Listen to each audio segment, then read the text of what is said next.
Bonjour tout le monde, j'espère que vous allez bien. On se retrouve pour cette nouvelle vidéo sur Ethereum. On va parler des ETF de BlackRock, du plan de BlackRock pour contrôler Ethereum, des objectifs de prix qui commencent à se dessiner sur les contrats options qui sont des contrats professionnels pour nous donner une idée de où est-ce que pourrait être Ethereum sur ces prochains mois. Et également, on fera un petit peu d'analyse technique et on reparlera des objectifs d'Ethereum sur ce cycle. Et je reparlerai également du signal que je vous ai donné la semaine dernière qui s'est validé et ce qui fait accélérer le prix d'Ethereum. Juste avant de commencer l'analyse, je me présente, je suis Crypto Le Trône, j'investis sur le marché depuis 2016 et je l'analyse quotidiennement depuis 2019. Donc si t'es pas abonné, je t'invite à le faire. Comme ça, tu seras tenu au courant des nouvelles analyses, des nouvelles tendances du marché et surtout de la direction du marché. Donc n'hésite pas à t'abonner, mettre un petit pouce bleu, ça fait toujours plaisir. Également, j'ai timecodé cette vidéo, je vous reparle du copy trading pour ceux qui veulent passer, vous pouvez. Mais je refais un point sur le copy trading, je suis obligé parce qu'on a des résultats qui commencent à être incroyables. On a eu 19 TP sur les stratégies LIM hier, je sais pas si vous vous en rendez compte. Donc on trade sur plein de paires, ce sont des algorithmes ici qui sont programmés. Également les stratégies SPT qui ont enchaîné quelques gains. Et on a aussi lancé une stratégie d'accumulation qui est disponible à tous, où on a ici les premiers résultats. Donc ce sont des gains qui sont non réalisés, mais on a 25% sur Ender, 10% sur Tao. Donc c'est le début de l'accumulation. Le but sera de revendre sur cette hausse pendant ce bull run. Si vous voulez rejoindre le copy trading, c'est 100% gratuit. C'est le premier lien en commentaire épinglé. Tous les liens utiles concernant mon contenu, ça vous ramène sur cette page. Il vous suffit simplement de vous inscrire sur BitGet via notre lien partenaire. Donc le copy trading se passe sur BitGet, qui est actuellement la meilleure plateforme en 2024 et qu'il sera également en 2025.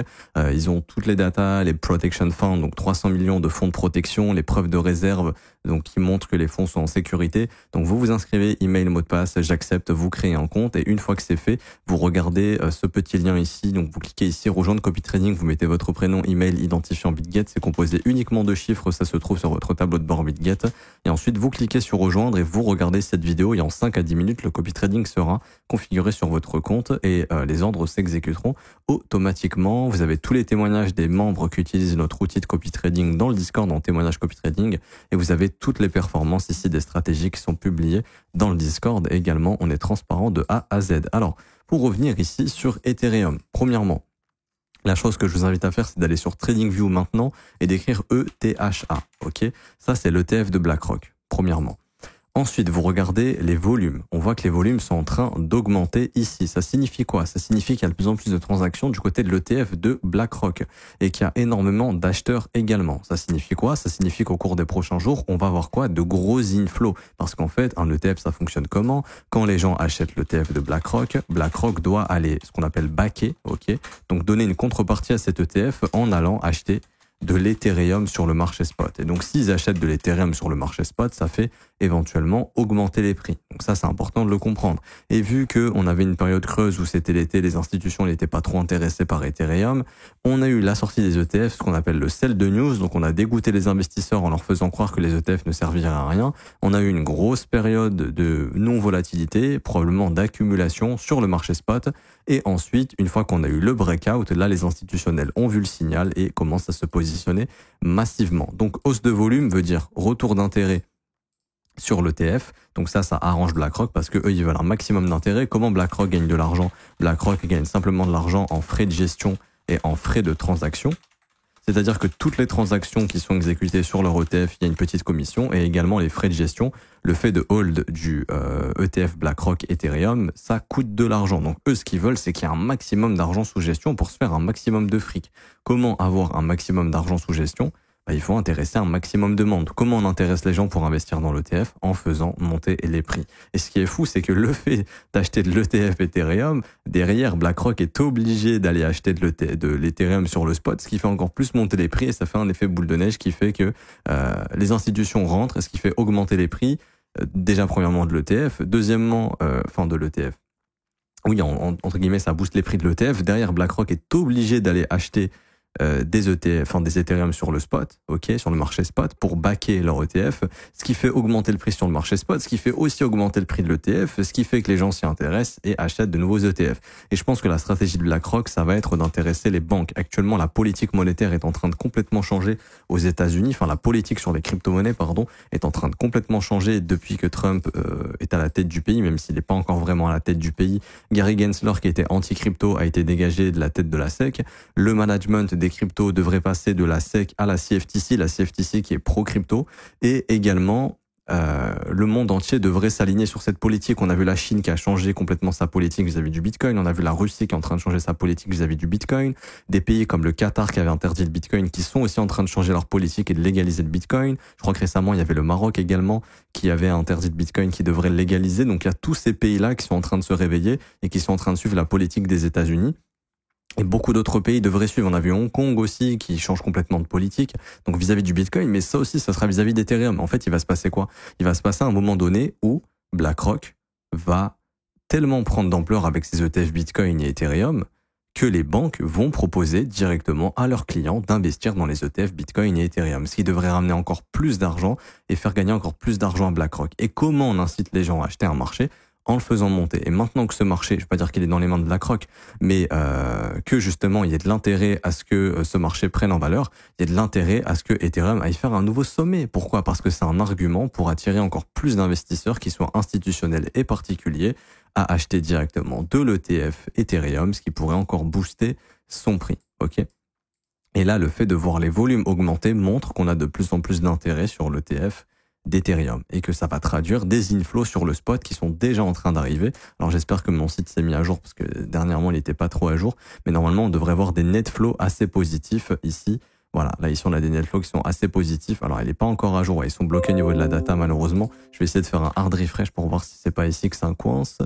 On va essayer de regarder ça, sinon c'est pas grave, j'essaierai de trouver un autre site. Ok, non, ils sont pas à jour. Mais récemment on a eu des inflows qui sont assez importants et les volumes de l'ETF justement le montrent. Alors, maintenant, on va parler également du marché options et pour moi, c'est l'une des parties les plus intéressantes. On va aller déjà sur... Alors, qu'est-ce que c'est les options? Pour faire simple, je vais vraiment vous expliquer ça le plus simplement possible. Les options, ça permet de spéculer sur le prix d'un actif, donc là, en l'occurrence Ethereum, sur une échéance donnée. Ça veut dire quoi? Ça veut dire que, par exemple, actuellement, je peux parier sur le fait que Ethereum sera, pour le 26 septembre 2025, au-dessus des 4500 $. Donc, je vais aller acheter ce qu'on appelle un call et je vais parier. Donc, je vais acheter un call à 4500 et je vais parier sur le fait qu'Ethereum puisse être à plus de 4500 $. Si Ethereum, le 26 septembre 2025, il est à 10 000 $, j'aurai le droit d'acheter mon Ethereum à 4500. Il y a une personne qui va me vendre un Ethereum au prix de 4500 $. Et derrière, je pourrais, si je veux, le revendre automatiquement à 10 000 $. Si le prix d'Ether il est à 10 000 $ d'ici là. Vous allez me dire, oui, mais pourquoi dans ce cas-là, on n'achète pas directement notre Ethereum à 3 800 $ ou 3 900 $ au prix actuel et on le revendrait à 10 000 $ au mois de septembre? Parce que vous payez pas plein pot, vous payez pas 4 500 balles, vous payez beaucoup moins. Il y a ce qu'on appelle un prime à payer. Et en gros, c'est ce prime qui va vous donner le prix que vous allez débourser. Par exemple, je vous donne un exemple bidon, mais parier sur le fait qu'Ethereum soit à 4 500 $ en septembre 2025 pourrait peut-être vous faire un pari peut-être à 2 000 $. Grosso modo, vous risquez 2 000 $. S'il est à 5 000 $, vous gagnez. Et vous empochez la différence. S'il est par exemple à 3 000 $, bah vous n'achetez pas votre call à 4 500 $ et vous perdez du coup le prime qui était de 2 000 $. Ok? Donc ça permet justement de mettre moins d'argent et potentiellement de gagner plus. C'est à ça que ça sert le marché option. Et plus vous allez spéculer sur des objectifs de prix qui sont loin, moins vous allez payer. Plus votre pari va être risqué, moins vous allez payer. Exemple, acheter un call sur Ethereum à 11 000 $. Le prime sera très petit parce que le marché estime que c'est très peu probable. Ça veut dire que c'est pas probable. Ça veut juste dire que au vu du prix actuel, plus vous achetez loin du prix actuel, moins vous allez débourser d'argent. Donc, par exemple, quelqu'un qui prend le pari qu'Ethereum sera à 11 000 $ pour septembre 2025, si actuellement il achète un call à 11 000, il va payer très peu, mais si jamais on est vraiment à 11 000 $, il va faire énormément d'argent. Il risque très peu pour gagner gros. Alors il a peu de chances de gagner parce que, le marché estime que cette personne a peu de chances de gagner, mais ça se trouve cette personne sera rentable. Ok? Il y a des stratégies comme ça au niveau des options où les gens prennent des paris qui sont complètement fous avec très peu de risques, mais des fois ça marche. Genre, je vais parier que dans 3 mois le marché américain va baisser de 40%, c'est très peu probable, mais si ça arrive, j'ai un risque minime et je peux faire énormément d'argent. Le marché option c'est ça. Pour vous donner un autre exemple, par exemple. Je vais voir quelqu'un, je vais lui dire, écoute, ta montre, elle m'intéresse. Moi, je pense que le marché de la montre va monter, peu importe la marque, on s'en fout. Viens, on signe un contrat. Je t'achète ta montre d'ici 3 mois à 30 000 €. Et je te donne une avance, je te donne une garantie de 3 000. Si d'ici 3 mois, je me désiste parce que j'estime que la montre vaut pas 30 000, tu gardes mes 3 000 € et tu me vends pas la montre. Par contre, si d'ici 3 mois, le prix de la montre, il est à 50 000 €, t'es obligé de me la vendre à 30 000, ok? Vous comprenez? Donc vous achetez la montre à 30 000 et vous pouvez la revendre à 50 000 3 mois après. Bah là, c'est exactement la même chose. Et ce qui est intéressant, c'est qu'on voit que sur les contrats du mois de septembre 2025, donc c'est dans longtemps, mais dans plusieurs mois, mais on voit qu'il y a déjà des niveaux qui se dessinent où on est déjà en train de parier assez agressivement sur les 8 000 $. Et ça, c'est plutôt des professionnels qui vont aller sur ce genre de contrat ici. Donc ils sont en train de spéculer sur le fait qu'Ethereum sera à 8 000 $ pour septembre, à minimum 8 000 $ pour septembre 2025. Ça ne veut pas dire qu'on sera à 8 000 $. Il y a aussi des niveaux qui se dessinent à 7 000, des niveaux qui se dessinent à 5 000, à 4 500. Les valeurs sont pas encore énormes, mais on voit que l'intrinsèque value ici, c'est ce que je vous disais tout à l'heure, ça va être la valeur du prime. Elle est quand même assez élevée et il y a des gens qui prennent quand même des paris sur le fait qu'Ethereum sera à 8 000. Et donc ça, c'est plutôt un marché qui est pour les professionnels. La valeur n'est pas encore énorme, ce sera à surveiller. Mais si au cours des prochaines semaines et prochains mois, on voit que ce niveau des 8 000 gonfle, ça voudrait dire qu'il y a de gros professionnels, de gros portefeuilles qui sont en train de spéculer sur un Ether à 8 000 pour septembre 2025, ce qui en soi va dans le sens justement du bull run et des intérêts de BlackRock. Ça veut pas dire que c'est BlackRock qui achète ces options, bien évidemment. Et si on va sur l'expiration du 31 janvier, qui est déjà beaucoup plus capitalisé avec un open interest de 672 millions de dollars, on peut voir également qu'il y a des niveaux qui se dessinent. Là, ils sont en train de spéculer sur le fait que Ethereum, pour fin janvier, pour eux, serait au minimum à 4 000 $ et 4 500 $. Donc c'est les niveaux qui sont en train de se dessiner actuellement. On a beaucoup d'argent qui sont pariés sur ces niveaux. Ça veut pas dire qu'ils auront raison. Mais c'est des niveaux qui sont à surveiller. Donc par exemple, si on voulait un objectif sur les contrats options, on pourrait se dire, ok, Ethereum, ça peut être au minimum à 4 000 pour fin janvier 2025, donc c'est dans un mois et demi, voire être à 4 500 $. Et par exemple, pour les expirations là du mois de décembre, donc fin décembre, on voit que ils ont parié fortement sur les 3 000 et 2 400. Donc ça veut pas dire qu'on sera à 2 400 à 3 000, c'est-à-dire qu'ils ont acheté des calls à 2400 et 3000. Donc en fait, ils vont pouvoir acheter de l'Ethereum à 2400 à 3000 $. Et là, on voit qu'il y a un niveau qui se dessine également aux 4000 $ qui, lui, a un open interest qui est quand même assez chargé. Donc pareil, pour fin décembre, sur les options, on est en train de voir que ça spécule sur un Ethereum au moins au-dessus des 3000. Bon, ça, on peut s'en douter. Au moins au-dessus des 2400, ça, on peut s'en douter. Mais également, il y a ce niveau des 4000 $ qui s'est dessiné. Là, on parle pas de petites valeurs. On est sur un open interest de 4,28 milliards, donc 4 milliards 280 millions, ça commence à chiffrer.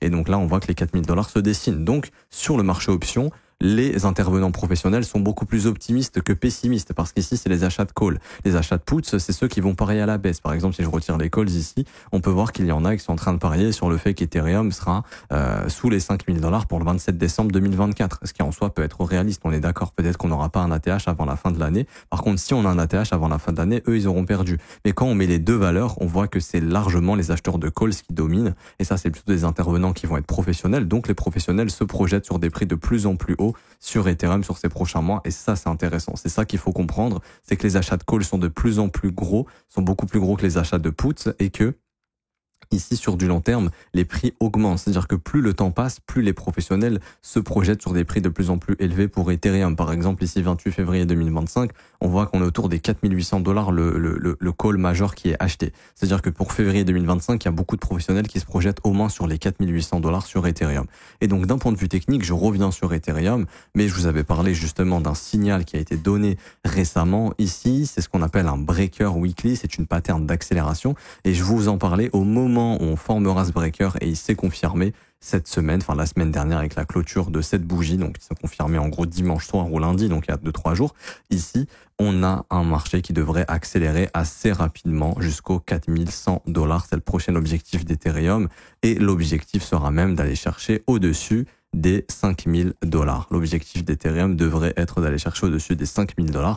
Et je vous avais donné des objectifs haussiers, des objectifs d'extension que le marché atteint souvent, qui seraient ici entre 168 et 200%, donc entre 7355 $ et 8871 $. Et au cycle précédent, Ethereum avait atteint une extension à 3618, ok? Donc on sait que les cycles régressent, c'est-à-dire qu'on performe moins qu'au cycle précédent, c'est normal parce que les capitalisations deviennent de plus en plus importantes, donc c'est compliqué de performer autant qu'avant. Mais si on fait une performance un peu inférieure à 2618, on aurait des objectifs à 11 400 $. Et on voit que sur les options, eux, ils sont plutôt en train de spéculer ici pour septembre 2025, en train de commencer à spéculer sur un Ethereum à 8000 $, donc ça correspond bien aux objectifs d'extension ici, qui sont entre 7200 et 8800. Ça, c'est vraiment les objectifs minimum. On devrait être dans ces environs pour Ethereum ici, entre 7300 et 8900. Et la question, c'est est-ce que BlackRock va tout faire pour essayer de pousser Ethereum au-dessus des 10 000 $ pour que cette fois-ci, on puisse avoir un intérêt des banques qui puissent recommander cet ETF à des particuliers que votre banque vous appelle, vous dites bah voilà, c'est intéressant d'investir dans ce produit sur du long terme, etc. Parce que la banque derrière touche sa commission, et sachant que ce serait un actif qui serait énormément hypé, ça permettrait justement à des banques de le vendre facilement et à vos fameux banquiers de toucher des commissions qui seraient intéressantes, et ça sera leur objectif. Et moi je pense qu'on va se diriger dans cette ère-là. Je pense que tant que les banques n'appellent pas leurs clients, ne vous appellent pas ou appellent pas des clients pour leur dire voilà, il y a l'ETF Bitcoin, Ethereum, on a la possibilité de vous l'acheter pour vous, etc. Est-ce que vous le voulez? Je pense pas qu'on aura trouvé le top sur ce marché. Et je pense vraiment que le signal de top, c'est quand les banques vont commencer à appeler les clients pour investir dans les ETF Bitcoin et Ethereum. Là, on sera probablement proche du top. Et leur argument, quand les prix baisseront, sera de se dire oui, mais vous inquiétez pas, c'est un investissement sur long terme. Dans 5 à 10 ans, ça devrait coûter plus cher. Et comme ça, la pilule passera mieux, même s'ils auront acheté un top et devront holder peut-être de 3 ans en attendant que les prix remontent. Parce que le marché, encore une fois, est cyclique, monte pendant 1 an, à peu près 1 an et demi, puis après chute pendant 1 an, fait rien pendant 1 ou 2 ans supplémentaires avant de recommencer à être haussier. On serait ici au début d'un autre cycle sur Ethereum qui pourrait aller chercher des prix beaucoup plus importants, et on verra s'il y aura des motivations pour BlackRock à aller chercher justement ces fameux 10 000 $ au cours de ce cycle, ce qui permettrait de faire un gros boom dans la finance, sachant qu'en termes de capitalisation, ce ne serait pas irréaliste parce que Ethereum, et on s'arrêtera ici pour aujourd'hui, si on calcule les 10 000 $, on aurait une capitalisation à peu près, ici, alors 10 000 divisé par 3863, hop, fois 2,58, donc le market cap actuel de 465 milliards, on aurait un market cap de 1200 milliards. Pour vous donner un ordre d'idée, le market cap du Bitcoin actuellement est de 2000 milliards. On peut spéculer sur le fait que Bitcoin sur ce cycle puisse aller chercher pourquoi pas 3000 milliards voire plus. Donc est-ce qu'un Ethereum à 1200 milliards, ça paraît irréaliste? Non. Et donc là justement, ça permettra à BlackRock de gagner encore plus d'argent grâce aux frais de gestion, aux frais de transaction et aussi au fait que pas mal de banques vont essayer de gratter leurs pièces en facturant l'ETF d'Ethereum un peu plus cher. Parce que oui, n'importe qui peut investir dans l'ETF d'Ethereum, mais si c'est votre banque qui le fait pour vous, ils vont vous facturer des frais. Et donc ça sera intéressant par les banques justement de faire la promotion d'actifs qui font que monter, parce que c'est comme ça qu'on convainc les gens à acheter. Personne n'avait envie d'acheter de l'Ethereum à 900 $ en juin 2022. Tout le monde aura envie d'en acheter quand il sera à 5000 et plus. Et donc c'est comme ça qu'on arrive à convaincre les gens. Je m'arrête ici, j'espère que ça vous aura plu. Si c'est le cas, n'hésitez pas à bombarder les pouces bleus, vous abonner si ce n'est pas déjà fait. Également, mettre des commentaires, je vous remercie énormément à toutes les personnes qui jouent le jeu. N'hésitez pas aussi à regarder les liens dans le premier commentaire épinglé. Vous avez la formation gratuite et les pépites altcoin juste ici. Donc c'est la formation que je vous offre, c'est juste un petit formulaire à remplir, ça prend 1 minute, prénom, email, juste email identifiant BitGet pour ceux qui sont inscrits sur BitGet via notre lien partenaire, et vous aurez accès à cette formation pour savoir prendre vos profits sur le bull run, et également ma petite liste d'altcoin pépites pour 2024 et 2025. Il y a encore beaucoup d'alt qui sont intéressantes dans cette liste, et je referai bientôt une vidéo pour tous les affiliés sur BitGet. Également le copy trading, je l'ai expliqué en début de vidéo, et juste ici, la possibilité de rejoindre le Discord si vous le souhaitez, c'est gratuit également, et la seule chose qui est payante, c'est rejoindre mon école de trading. Le but, c'est de vous former de A à Z à mes côtés. Analyse technique, savoir acheter, vendre au bon moment, gestion du risque, compréhension des marchés, développer votre profil, développer vos propres stratégies. On apprend tout ça dans l'école, ça commence à partir de seulement 49 € par mois, c'est sans engagement, et vous avez aussi les offres 3, 6 et 12 mois si vous le souhaitez, et vous avez même les témoignages des élèves juste en bas si vous souhaitez les lire. Je m'arrête ici, bonne journée à tous, on se retrouve demain, ciao ciao.